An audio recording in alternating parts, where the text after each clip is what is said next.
ચલો ગાઈસ, સોમનાથ કિચનમાં આપ સૌનું હાર્દિક સ્વાગત છે। તો આજે આપણે બનાવવાના છે બટેટાના મંચુરિયન। આપણે મેંદાનો ઉપયોગ નથી કરવાનો, ખાલી મેં 2 બટેટા લઈ લીધા હતા અને એકદમ મેશ કરી લીધા છે। તો જુઓ, ગાંઠો ન રહેવો જોઈએ, આમાં જરાક છે એ આપણે કાઢી નાખશું। તો એકદમ મેશ કરી લીધા છે સરસ રીતે। એમાં મેં થોડીક કેટલીક મરચાંની પેસ્ટ નાખી છે, અડધી ચમચી જેટલી, અને આપણે એમાં નાખશું નિમક, સ્વાદ અનુસાર નિમક નાખીશું। 1 ચમચી ઉપર નિમક નાખ્યું છે। અને અહીંયા મેં લીધો છે ચોખાનો લોટ। તમારે ચોખાનો લોટ ન હોય તો આરો લોટ પણ લઈ શકો છો। હવે આપણે આને સરસ રીતે મિક્સ કરી નાખશું। અને બટેટા જ્યારે તમે બાફો ને ત્યારે બટેટા વહેલા બાફી નાખવાના અને એકદમ ઠંડા જ કરવાના બટેટા। ગરમ ગરમ બટેટાને તમને ગોળી વાળશો ને તો નહીં હરખું થાય, એટલે તમારે બટેટા વહેલા બાફી રાખવાના। તો અહીંયા મેં જો 1 વાટકો ચોખાનો લોટ લીધો છે, અને ચોખાનો લોટ લીધો છે, આપણે એને આમાં જ બાંધવાનો છે, આપણે પાણી નાખવાનું નથી। એટલે આપણે આને ડોના ફોર્મમાં લઈ આવવાનું છે। પછી તમને એવું લાગે કે થોડુંક ઢીલું છે તો પાછો ચોખાનો લોટ ઉમેરી શકો છો। આમાં બટેટા ઉપર આધાર હોય કે બટેટા બહુ થોડાક મોઇસ્ચર હોય તો થોડોક વધારે જોઈએ।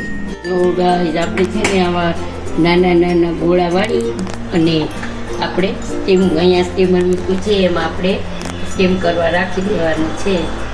તો આવી રીતે નાના નાના લુવા પાડી નાખવાના અને પછી હાથેથી આવા નાના નાના ગોળ કરી લેવાના ગોળા, અને આપણે એને સ્ટીમ કરવાના છે। જારીમાં તેલ લગાવી લીધું હતું। તો હવે જો 2 બટેટામાં આપણે કેટલા બધા ગોળા થયા છે, તો 2 બટેટામાં ઘણા બધા થયા, એટલે આપણે 2 બટેટાના જ છે મંચુરિયન। તો જો હવે આપણે સ્ટીમ કરવા મૂકી દઈશું અને એને રાખી દઈશું। હવે સ્ટીમ થાય ત્યાં સુધી આપણે આગળની પ્રોસીજર કરીએ। જો ગાઈસ, આપણે જોઈ લઈએ કે આપણા જે બોલ છે એ બફાઈ ગયા છે। તો જો આપણું ચાકુ સરસ એમને નીકળે છે, એને ફૂલીને સરસ થઈ ગયા છે। તો હવે આપણે ગેસ કરી દઈશું ઓફ, અને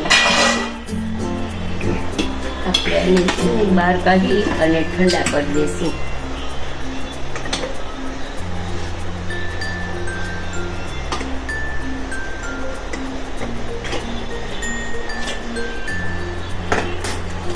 હવે આને આપણે ઠંડા કરવાનું। તો ગાઈસ, આપણે તેલ મૂકી દીધું છે, અને હવે આપણે છે ને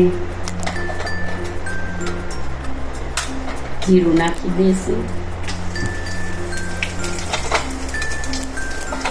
નાખી દઈશું, અને અહીંયા આપણે છે ને ડુંગળી પહેલાં છોટે કરી લઈશું।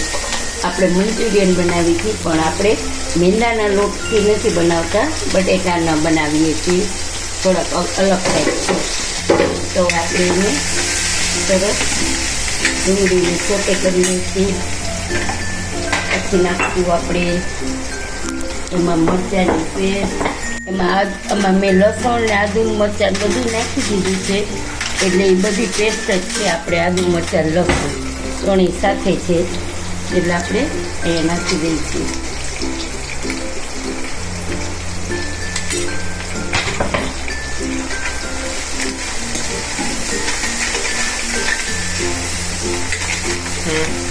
જો હવે આપણી ડુંગળી છે ને સરસ થોડીક સોતર થઈ જાય એટલે આપણે આ મરચાં કેપ્સિકમ નાખશું।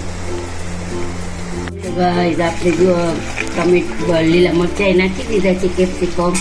હવે આપણે આ ચીલી સોસ નાખશું, અને પછી આપણે નાખશું અડધી ટમેટો કેચઅપ। આપણે નાખશું અડધી વાટકી ટમેટો કેચઅપ, અને પછી આપણે નાખશું આ સોયા સોસ, જે મંચુરિયનમાં ખાસ હોય। બરાબર, બધા સોસ તો ખાસ જ હોય છે। આપણે સ્વાદ અનુસાર નિમક નાખશું, અને લાલ મરચું પાવડર નાખશું થોડુંક. બસ. અને હવે અહીંયા મેં 2 ચમચી કોર્નફ્લોર લીધો હતો અને એમાં પાણી નાખીને એની પ્યુરી કરી છે. તો આપણે એ ધીમે ધીમે નાખશું અને ચલાવતા રહેશું.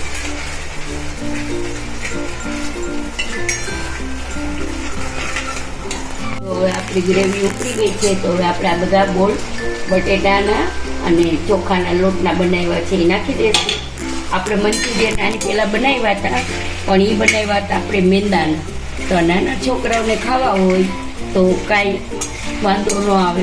મેંદો આપણને ન ખાવતો હોય તો આપણે આ મંચુરિયન જરૂરથી કરીશું. તો ખાવામાં ટેસ્ટી અને સુગંધ મસ્ત આવે છે. અને તમે જોઈ શકો છો કે દેખાવ પણ સરસ છે.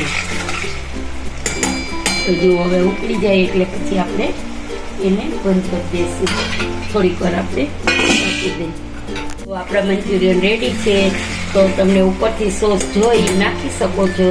તો જોઈ લો, આપણે કરી દઈશું ગેસ ઓફ અને આપણા મંચુરિયન રેડી છે. નાખો. જો ગાઈઝ આપણા મંચુરિયન રેડી છે.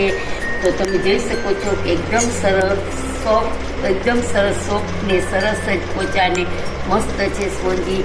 આજના મંચુરિયનની ડીશ તમને કેવી લાગી તે જરૂરથી જણાવજો. સબસ્ક્રાઈબ કરજો, લાઈક કરજો, શેર કરજો અને બેલ બટન પ્રેસ કરજો. અને જરૂરથી આ મંચુરિયન તમારા ફ્રેન્ડ સર્કલમાં શેર કરજો. અને આજની વાનગી તમને કેવી લાગી, જો તમને આજની વાનગી સારી લાગી હોય તો તમે જરૂરથી મને કમેન્ટ બોક્સમાં કહેજો કે કેવી લાગી. જય શ્રી કૃષ્ણ.